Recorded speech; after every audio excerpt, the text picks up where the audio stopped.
Hello everyone, अस्सलाम वालेकुम। कैसे हैं आप? उम्मीद है आप सब खैरियत से होंगे। लास्ट लेक्चर के अंदर जो है हमने आर्किमिडीज प्रिंसिपल को जो है डिस्कस किया था। ठीक है, उस प्रिंसिपल में हमने सबसे पहले डिस्कस की थी कि आर्किमिडीज की स्टेटमेंट क्या है। तो उस स्टेटमेंट को हमने आर्किमिडीज के जो है वो डिस्कस किया था। उस स्टेटमेंट में अब थ्रस्ट का जो है वो क्या आ रहा था, कॉन्सेप्ट आ रहा था। फिर हमने अब थ्रस्ट की डेफिनेशन को समझा, उसके कॉन्सेप्ट को भी समझा हमने।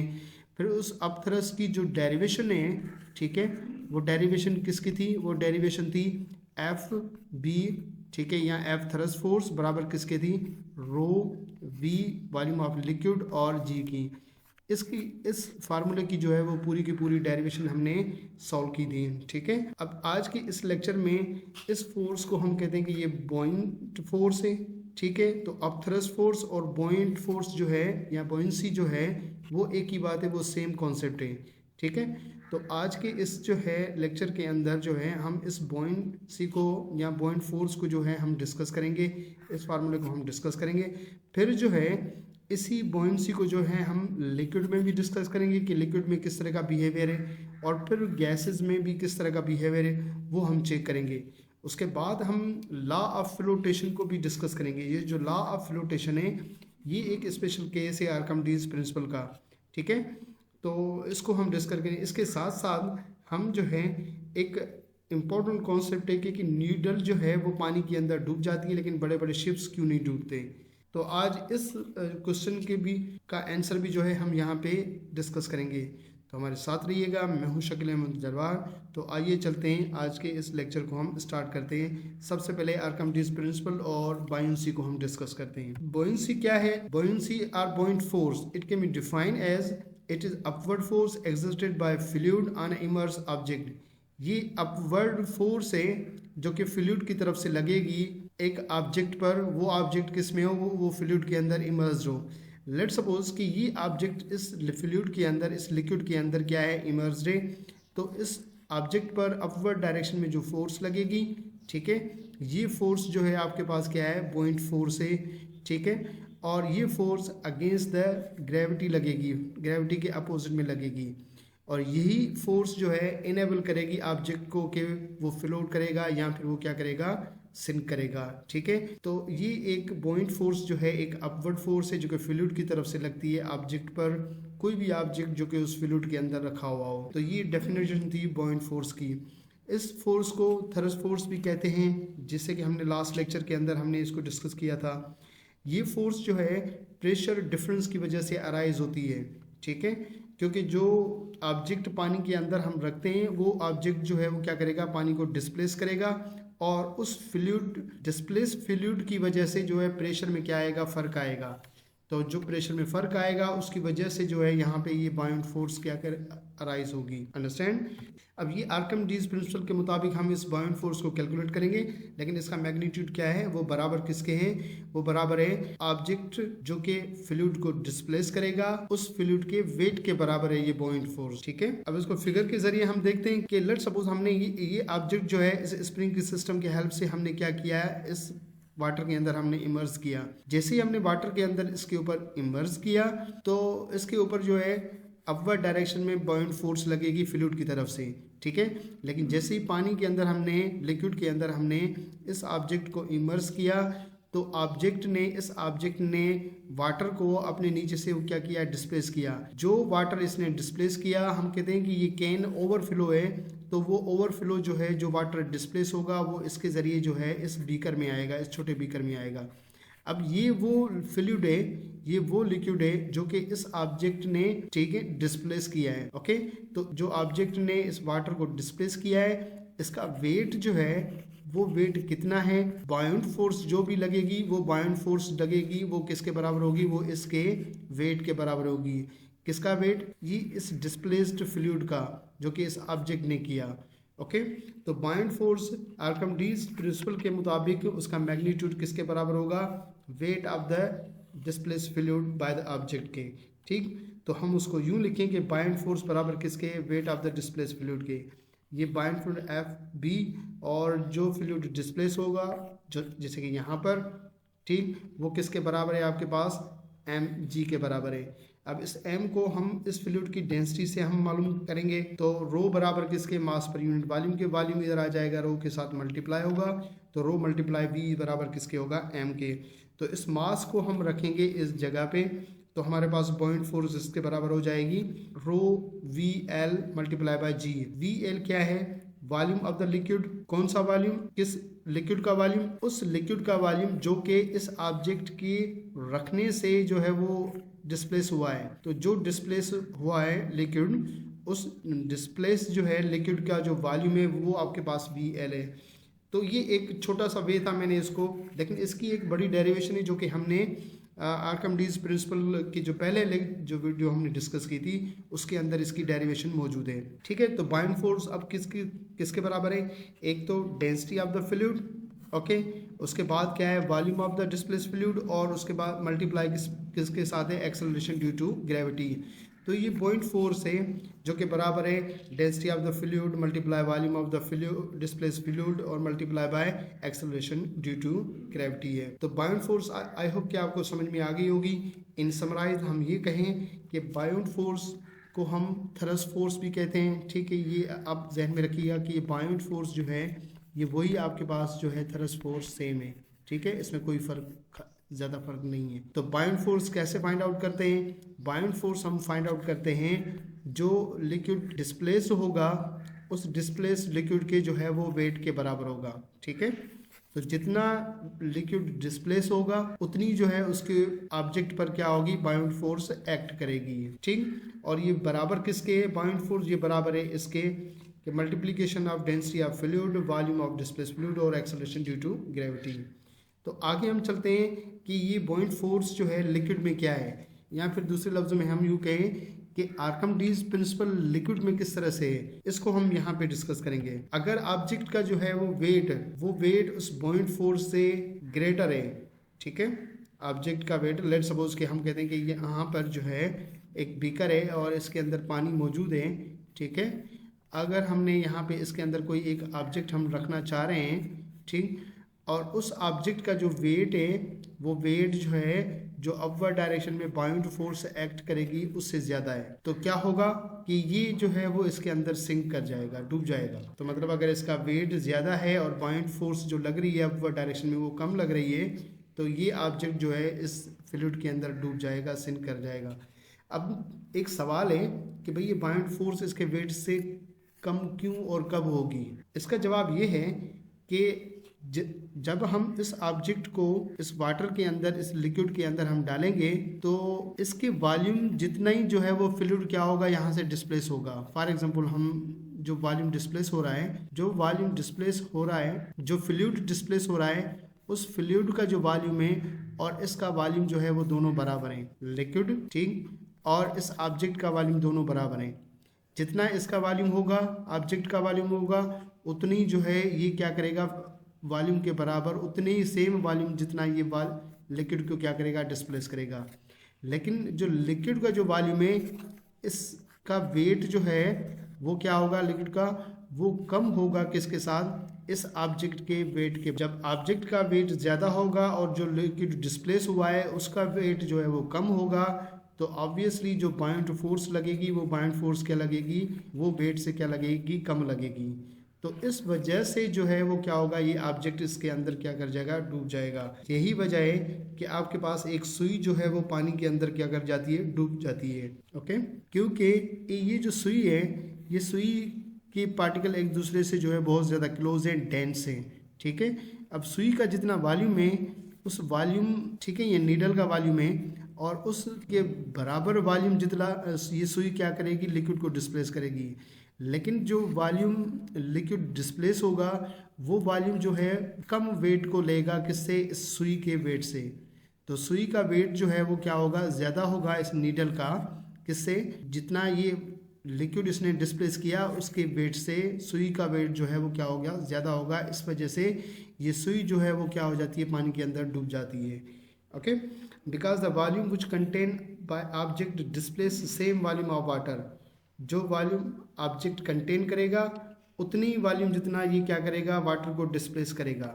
But the same volume of water contain less weight, पर जो वॉल्यूम तो दोनों का ऑब्जेक्ट का और डिस्प्लेस वाटर का तो सेम है, लेकिन जो डिस्प्लेस वाटर का होगा वो क्या होगा, वो कम होगा। तो इस वजह से जो बाउंड फोर्स जो फ्लूइड की तरफ से लगेगी वो भी कम लगेगी और ऑब्जेक्ट क्या करेगा, डूब जाएगा। अंडरस्टैंड? तो आई होप कि ये रीज़न आपको समझ में आ गया होगा। अब अगर हम कहें कि जो वेट है ऑब्जेक्ट का वो बराबर किसके, बाउंड फोर्स के, मींस अगर ऑब्जेक्ट के ऊपर जो है वो बाउंड फोर्स अपवर्ड डायरेक्शन में और ऑब्जेक्ट का वेट जो है, ठीक है, फ्लूइड के अंदर ये डाउनवर्ड डायरेक्शन में जो वेट है लग रहा है, वो दोनों आपस में क्या है, बराबर है। तो ये क्या होगा, निदर फ्लोट, ना फ्लोट करेगा ना सिंक, ना ही वो डूब जाएगा, लेकिन वो किसी भी पानी के अंदर किसी भी लेवल पर जो है वो क्या कर जाएगा, रुक सकता है, स्टे कर सकता है किसी भी लेवल में। जिस तरह से फिश है, अगर फिश पानी के अंदर तैर रही है तो अगर वो तैरना बंद कर दे तो फिश उस पानी के अंदर उसी लेवल पे रहेगी, ना तो वो नीचे डूबती हुई चली जाएगी, ना ही जो है वो अपवर्ड सरफेस पर आ जाएगी, लेकिन वो फिश जो है वो पानी की उसी लेवल में उस जगह पे वो रुक सकती है। तो ये पॉसिबल कब है, जब वेट जो है ऑब्जेक्ट का और बाउंड फोर्स जो फ्लूइड की तरफ से लग रही है वो दोनों क्या होंगे, बराबर होंगे। ओके, अब हम चलते हैं कि अगर ऑब्जेक्ट का वेट और वेट जो है वो ज़्यादा है बाउंड फोर्स से, इसका मतलब ये है कि बाउंड फोर्स जो आपके पास लग रही है, ये बाउंड फोर्स जो है वो क्या है, ज़्यादा है, और ऑब्जेक्ट का वेट जो डाउनवर्ड डायरेक्शन में लगेगा वो कम लगेगा। तो जब बाउंड फोर्स लिक्विड की तरफ से ज़्यादा लगेगी और वेट ऑब्जेक्ट का कम होगा, तो ये क्या होगा, ये पानी के अंदर क्या फ्लोट करेगा, ये पानी पर क्या करेगा, फ्लोट करेगा। तो ये पानी के ऊपर सरफेस पर क्या करता रहेगा, तैरता रहेगा, फ्लोट करता रहेगा। तो फ्लोट कब कर रहा है, जब आपके पास ऑब्जेक्ट का बेस इस बाउंड फोर्स से क्या हो, कम हो। तो बाउंड फोर्स ज़्यादा लगे अपवर्ड डायरेक्शन में लिक्विड की तरफ से और वेट ऑब्जेक्ट का कम होगा, तो ऑब्जेक्ट क्या करता रहेगा, फ्लोट करता रहेगा। तो ये डिफरेंट कंडीशन थी बाउंड फोर्स की इन लिक्विड में। या हम कहें कि ये क्या है, ये आर्किमिडीज जो है, आर्किमिडीज जो है ये आर्किमिडीज प्रिंसिपल है। किस प्रिंसिपल, किस में, इसको हमने लिक्विड में हमने क्या किया, यहाँ पे डिस्कस किया है। अब हम ये डिस्कस करेंगे कि ये आर्किमिडीज प्रिंसिपल गैसेस में किस तरह से जो है हम इसको एक्सप्लेन करें, किस तरह हम इसको डिफाइन करें। तो आइए चलते हैं, अब हम गैसेस की तरफ चलते हैं। अब हम पढ़ेंगे बुओयंसी और बुओयंट फोर्स इन गैसेस। इसको हम यूं भी हेडिंग दे सकते हैं, आर्किमिडीज प्रिंसिपल फॉर गैसेस और फॉर एयर। अब आर्किमिडीज प्रिंसिपल एयर के लिए क्या कहना चाह रहा है, तो उसकी स्टेटमेंट ये है, an object surrounded by air is the experience force which is equal to the weight of displace air. एक ऑब्जेक्ट जो कि सराउंडेड हो एयर में, तो उसके ऊपर जो फोर्स एक्सपीरियंस होगी वो बराबर होगी जितनी वो एयर को डिस्प्लेस करेगा उसके वेट के। इसका मतलब ये है कि जब भी ऑब्जेक्ट जो है एयर में सराउंडेड हो तो उसके ऊपर जो बुओयंट फोर्स एक्ट करेगी, वो बुओयंट फोर्स जो है जितनी वो एयर को डिस्प्लेस करेगा उसके वेट के बराबर होगी बुओयंट फोर्स। ओके, तो ये जो थी स्टेटमेंट एयर के लिए आर्किमिडीज प्रिंसिपल की। अब हम इसको एक एग्जांपल के थ्रू हम समझते हैं कि हम कंसीडर करते हैं कि हमारे पास एयर है और एयर का वॉल्यूम क्या है, 1 मीटर क्यूब है, और 1 मीटर क्यूब वॉल्यूम में जो एयर का मास होगा वो 1.2 kg होगा। जब मास 1.2 kg है तो इस मास को हम g की वैल्यू 10 के साथ मल्टीप्लाई करेंगे तो उस एयर का जो है वेट कितना आएगा, 12 न्यूटन आएगा। मींस 1 मीटर क्यूब वॉल्यूम में जो है 1 मीटर क्यूब वॉल्यूम का जो गैस का जो मास है 1.2 है, और 1.2 kg का जो वेट होगा वो आपके पास क्या है, 12 न्यूटन। मतलब एयर का कितना वेट हुआ, 12 न्यूटन हुआ। अब अगर एक ऑब्जेक्ट है जिसका वॉल्यूम जो है 1 मीटर क्यूब है, मींस ऑब्जेक्ट का वॉल्यूम और इस गैस का वॉल्यूम जो है वो क्या है, या एयर का वॉल्यूम क्या है, वो दोनों बराबर हैं। अगर हम कहें, ठीक है, कि मास जो है, जो ऑब्जेक्ट का मास है वो मास जो है इस 1.2 kg मास से जो है वो क्या है, गैस के मास से जो है एयर के मास से क्या है, ज़्यादा है। जब एयर के मास से ऑब्जेक्ट का मास ज़्यादा होगा तो ऑब्वियसली ऑब्जेक्ट का वेट जो है वो क्या होगा, इस एयर के वेट से भी क्या होगा, ज़्यादा होगा। जब एयर का वेट जो है ऑब्जेक्ट के वेट से कम है तो एयर का वेट कम होने की वजह से ऑब्जेक्ट पर जो बुओयंसी या बुओयंट फोर्स अप्लाई होगी वो इस वेट से क्या होगी, इस वेट से जो है ये बुओयंट फोर्स जो है अप्लाई होगी वो क्या होगी, वो कम होगी। तो बुओयंट फोर्स जो है वो कम अप्लाई होगी, बुओयंट फोर्स कम अप्लाई होगी किससे? इस ऑब्जेक्ट के वेट से। तो जब बॉइंट फोर्स कम अप्लाई होगी ऑब्जेक्ट के वेट से, मतलब वेट ज़्यादा है, बॉइंट फोर्स जो है अपवर्ड डायरेक्शन में वो कम अप्लाई हो रही है, तो ऑब्जेक्ट जो है उस एयर में गिर जाएगा डाउनवर्ड डायरेक्शन। ठीक है, देन इट्स वेट्स इंक्रीज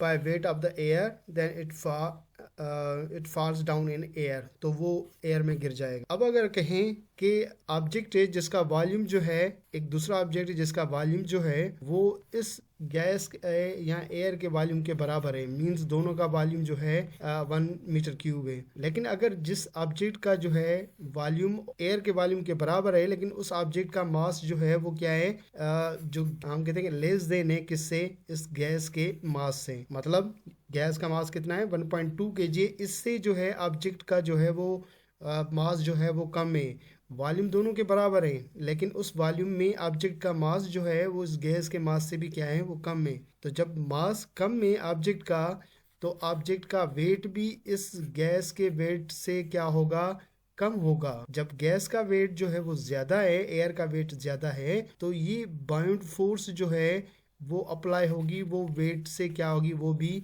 ज़्यादा बाउंड फोर्स अप्लाई होगी। तो जब बाउंड फोर्स मतलब अपवर्ड डायरेक्शन में जो फोर्स है वो ज़्यादा है और डाउनवर्ड उसका वेट जो है ऑब्जेक्ट का कम है, तो वो ऑब्जेक्ट जो है वो क्या होगा, वो अपवर्ड डायरेक्शन में क्या होगा, राइज होगा, अपवर्ड डायरेक्शन में क्या करेगा, मूव करेगा। ठीक है।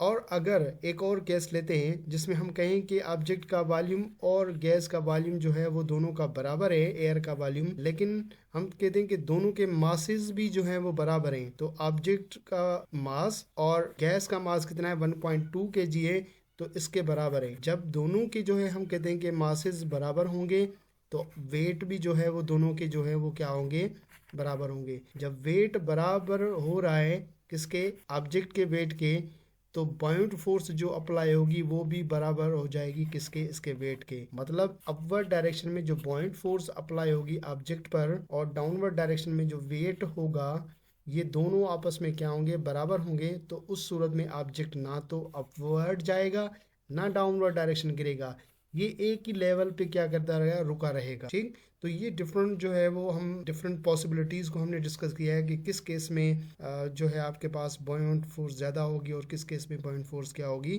कम होगी एयर में। अब इसको हम जो है एक हॉट एयर बैलून का एक एग्जांपल हम समझते हैं। अब आइए चलते हैं हम हॉट एयर बैलून का एग्जांपल हम समझते हैं। हमारे पास एक हॉट एयर बैलून है। अब इस बैलून के बाहर जो है वो कोल्ड एयर है, कोल्ड एयर की डेंसिटी ज़्यादा होती है, और बलून के अंदर जो है वार्म एयर है। वार्म एयर किस वजह से, इस फायर की वजह से। ठीक है। तो वार्म एयर की डेंसिटी क्या होती है, इस्तेमाल होती है। अब यहाँ पे डेंसिटी का फ़र्क आ रहा है, बाहर ज़्यादा डेंसिटी है, लोअर डेंसिटी है, और इसके अंदर जो है वो डेंसिटी इस्तेमाल है। ठीक है। डेंसिटी इस्तेमाल इस वजह से हो रही है कि जो फायर दी हुई, ये फायर इसके अंदर एयर को क्या कर रही है, गर्म कर रही है। तो मॉलिक्यूल्स की काइनेटिक एनर्जी, टेम्परेचर बढ़ने से काइनेटिक एनर्जी बढ़ेगी, तो वो मॉलिक्यूल्स क्या होंगे, हर डायरेक्शन में इस बलून के ऊपर क्या करेंगे, फोर्स अप्लाई करेंगे इन एवरी डायरेक्शन में। ठीक है। इस बलून के ऊपर क्या लगेगी, फोर्स लगेगी हर डायरेक्शन में। जब बलून के ऊपर फोर्स, बलून के अंदर जो है फोर्स लगेगी और मॉलिक्यूल्स जो है की काइनेटिक एनर्जी बढ़ेगी, तो इंटरनल प्रेशर बढ़ेगा। तो इस इंटरनल प्रेशर की वजह से इस बलून के अंदर गैस के मॉलिक्यूल्स जो हैं वो इस बलून के ऊपर क्या लगाएंगे, फोर्स अप्लाई करेंगे। तो इसके नतीजे में ये होगा कि ये बलून जो है, बलून पर अपवर्ड डायरेक्शन में जो फोर्स लगेगी, उस फोर्स को हम क्या कहते हैं, बाउंड फोर्स कहते हैं। अब अगर ये बाउंड फोर्स जो है इस बलून की वेट से ज़्यादा है, तो ये बलून जो है वो क्लाइंब करेगा, अपवर्ड डायरेक्शन में मूव करेगा। ठीक है। लेकिन कीप इन माइंड, ये पॉसिबल तब है जब इस अंदर जो एयर है बलून के अंदर, वो वार्म एयर हो, उसका टेम्परेचर ज़्यादा हो बाहर की एयर से। ठीक है। तो टेम्परेचर बढ़ने की वजह से डेंसिटी जो है वो एयर की क्या हो जाती है, कम हो जाती है। मॉलिक्यूल्स जो है वो रैंडम डायरेक्शन में उसकी काइनेटिक एनर्जी बढ़ जाती है, रैंडम डायरेक्शन में मूव करते हैं, जिसकी वजह से अपवर्ड डायरेक्शन में फोर्स अप्लाई होती है। ओके। तो हम इसको यूँ देखें कि ये हमारे पास जो है एक हॉट एयर बैलून है। अब इसमें टेम्परेचर देखें आप 100 डिग्री सेंटीग्रेड है। अब टेम्परेचर ज़्यादा होने की सूरत में इसके अंदर जो है वो एयर जो है वो क्या है, ज़्यादा वार्म है। ठीक है। वार्म एयर की डेंसिटी कम है, तो इस वजह से मॉलिक्यूल इसके अंदर रैंडम डायरेक्शन में मूव कर रहे हैं। तो इसकी वजह से इसके ऊपर जो फोर्स अप्लाई होगी अपवर्ड डायरेक्शन में, वो बॉइंट फोर्स होगी, और बॉइंट फोर्स इसके वेट से ज़्यादा है, तो ये अपवर्ड डायरेक्शन में क्लाइम करेगा। इस केस में जो बॉइंट फोर्स अपवर्ड डायरेक्शन में लग रही है वो बॉइंट फोर्स और इस बलून का वेट जो है वो दोनों क्या हैं, बराबर हैं। तो weight of balloon, weight of object और बॉइंट फोर्स बराबर हैं। तो ये ना अपवर्ड डायरेक्शन में मूव करेगा ना डाउनवर्ड डायरेक्शन में आएगा, ये एक लेवल फ्लाइट पर चलेगा। इस केस में आप देखें कि बलून पर जो बॉइंट फोर्स लग रही है वो बॉइंट फोर्स जो है इसके वेट से कम है। तो वेट से बॉइंट कम होने की सूरत में ये डाउनवर्ड डायरेक्शन में डिसेंड करेगा, डाउन डायरेक्शन में जो है बलून क्या करेगा, मूव करेगा। तो हॉट एयर बलून का जो कॉन्सेप्ट है वो उसकी मोशन जो है वो टेम्परेचर पर है। जितना टेम्परेचर बढ़ाएंगे तो टेम्परेचर बढ़ेगा, उसके साथ उसकी जो एयर, वार्म एयर है, उसकी डेंसिटी कम होती जाएगी। डेंसिटी कम होती जाएगी, इनकी काइनेटिक एनर्जी बढ़ती जाएगी, इंटरनल प्रेशर बढ़ेगा, जिसकी सूरत में ज़्यादा से ज़्यादा बॉइंट फोर्स जो है अपवर्ड डायरेक्शन में एक्ट करेगी। तो ये बॉइंट फोर्स जो है इसके वेट से बढ़ जाएगी, तो ये बलून जो है वो अपवर्ड डायरेक्शन में जो है वो क्या करेगा, मूव करेगा। तो आई होप कि ये केस आपको, हॉट एयर बलून का केस जो है ये आपको समझ में आ गया होगा। अगर इसमें आपको कोई प्रॉब्लम है, कोई कन्फ्यूजन है तो वो आप कमेंट बॉक्स में पूछ सकते हैं, ठीक है। तो गैसेस में आपको आर्किमिडीज प्रिंसिपल समझ में आ चुका होगा।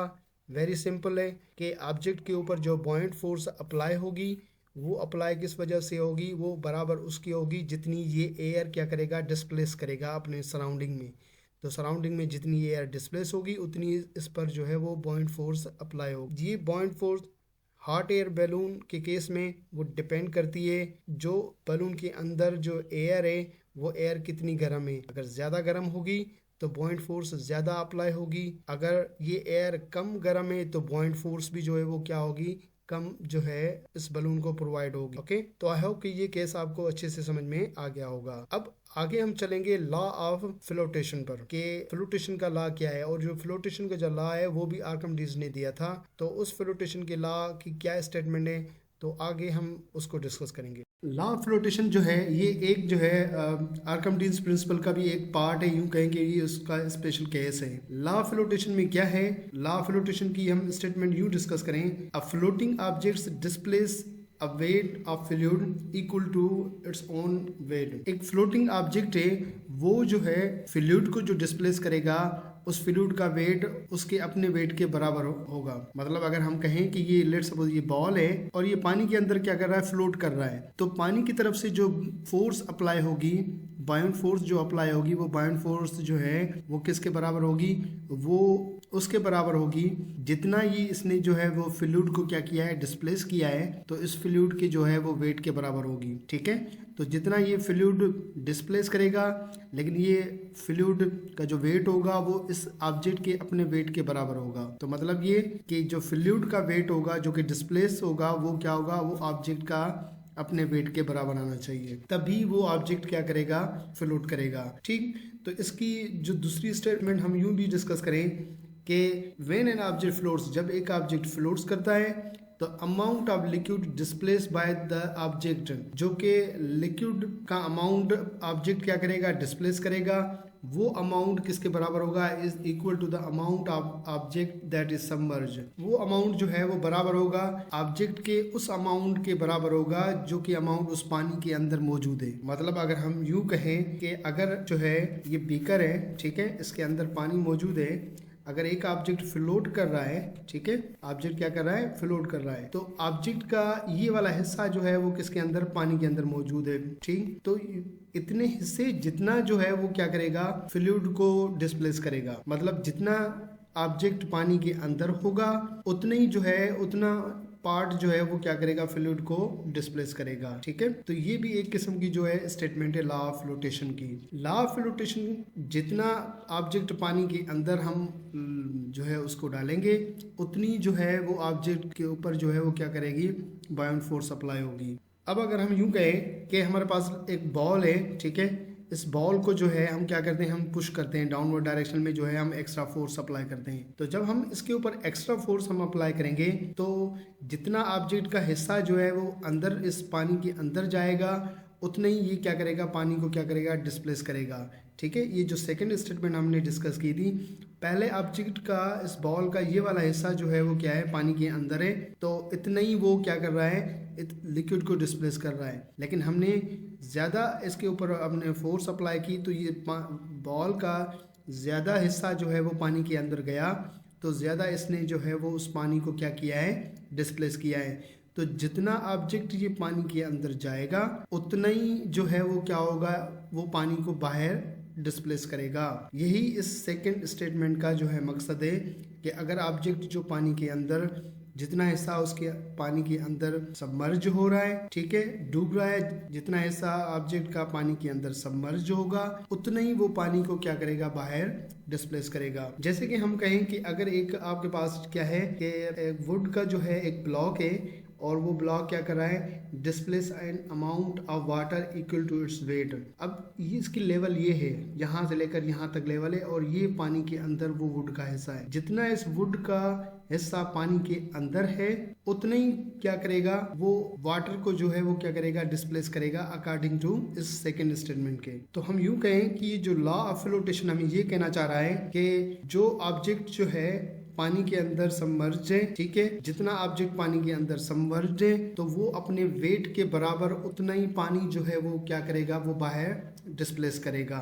बाहर डिस्प्लेस करेगा, यहाँ वहीं पे वो क्या करेगा, उस पानी की लेवल को क्या करेगा, इंक्रीज करेगा। तो ये जो था लॉ ऑफ फ्लोटेशन था।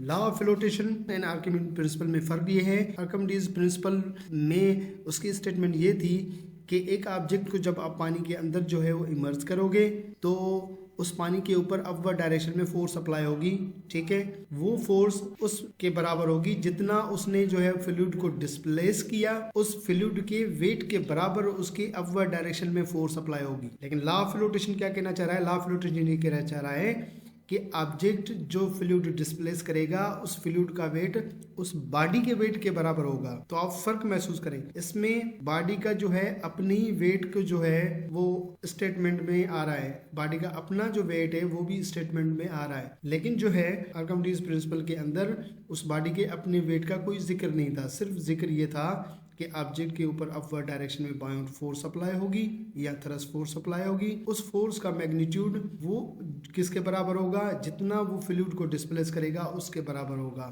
ये जो था वो आर्किमिडीज प्रिंसिपल था। लॉ ऑफ फ्लोटेशन ये कहना चाह रहा है कि जितना फ्लूइड डिस्प्लेस करेगा उस फ्लूइड का जो वेट है उस बॉडी के वेट के बराबर होगा, ठीक। तो ये एक छोटा सा डिफरेंस था लॉ ऑफ फ्लोटेशन में और आर्किमिडीज प्रिंसिपल के अंदर।